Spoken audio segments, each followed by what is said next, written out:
өмірімнің алғашқы күні. Осындай әдемі көйлегімді киіп алдым, және де қазақта ырым бар екен. Осындай орамалды тағады, және де жаңағы байланған жері шешілмеу керек екен. Сол себепті мен осылай шешкен жоқпын. Қазір деген мына розасын бұлай істеп тағып алып. Қымбаттан пысық келін шығып жатыр.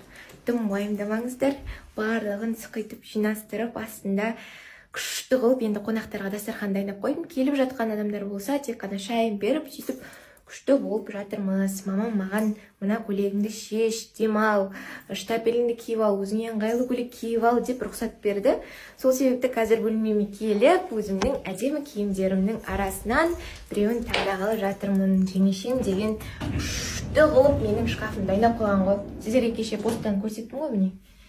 Әдемі көйлектер дайындап қойған. Қазір мынаны дайындап қойдым. Өзім осыны кигім келіп тұр. Алақ көрпешем бар.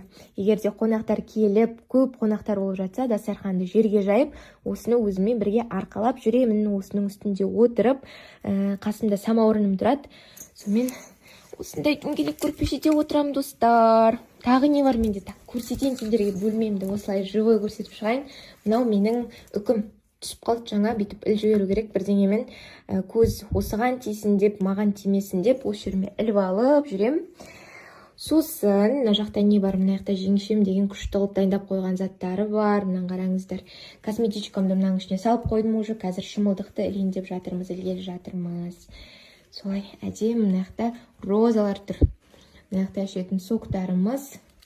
Сонымен солай, осы менің бөлмем. Қатты ұнады өзіме.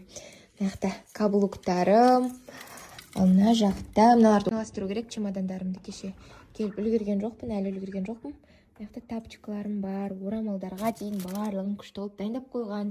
Үстінде халаттар, мына жақта постельное белье, мына жақта үйге киетін штапель көйлектерім, пижамаларым, сондай заттар, короче.